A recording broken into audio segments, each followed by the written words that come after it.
Our next poem, A Symphony in the Desert, was written by the late Charles Wright Rosengren. It is performed tonight by Peter Exton, who will also be reading a short biographical note about the author, written by his daughter, Carrie Wright-Christopher.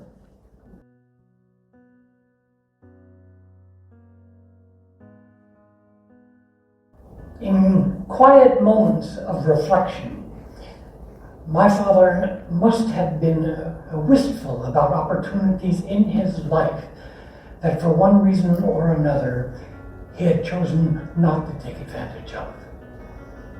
One such opportunity made itself known in his talent for writing. It is a gift handed down from my great-aunt Margaret and probably others in my family tree. It is perhaps not a coincidence that within 3 generations, my great-aunt Margaret, my father, and I became better than average writers. I was sitting in my car after my workday, writing these words 2 days before the reading of my father's poem. I looked up to see a sparrow directly in front of me. It hovered above the car's hood in front of the driver's side windshield as I sat looking on in awe. It repeatedly flapped its wings as it faced me as though sending me a message of thanks.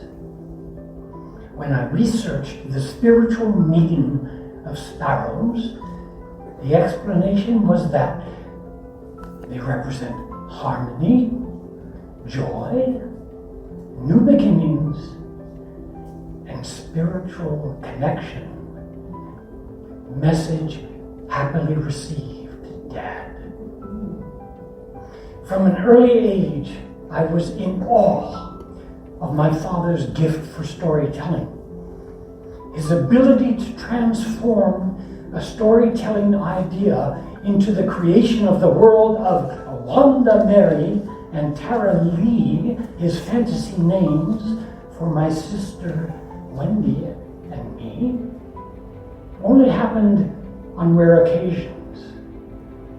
But those stories, told with such creativity and expertise, always showed the man behind the stoicism.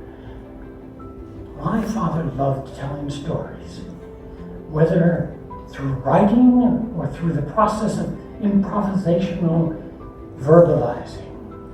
It was one of the only ways he embraced his own positive potential and connected with an ability to express emotions using inspiration. But my most beautiful memory of my dad was of the occasion when he gently let me know with rare thoughtfulness, at an age when I probably should have been long past my belief in the impossible, that Santa Claus may not exist in bodily form, but his spirit would always be alive and well in all of us.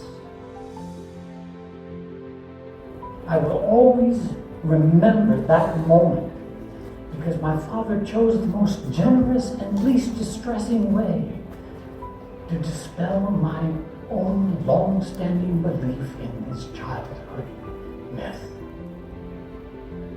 I thank my father for all the potential he handed down to me.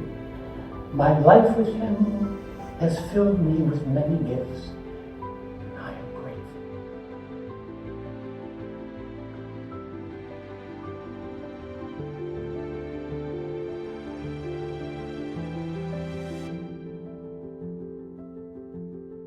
A Symphony in the Desert. I played a symphony in the desert for the sand and wind to hear. The music swirled about me and searched for another ear. But none were there to listen to the tender melody, because I found no words to express my symphony. The tones were soft and subtle, like the hues of an evening sky.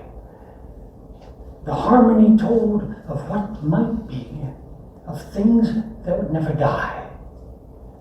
Sweetly, the strain went on and on, till one day I let it go, to drift along through time and space, where no one would ever know how tenderly it had played, or that it played at all. Sometimes I think of my symphony, and it leads me to recall how once the desert winds and I had shared that haunting sound, and how a voice was all it needed, the right words to be found. Like time gone by, it can't return and shares eternity. But with this poem, I've tried at last to share my symphony.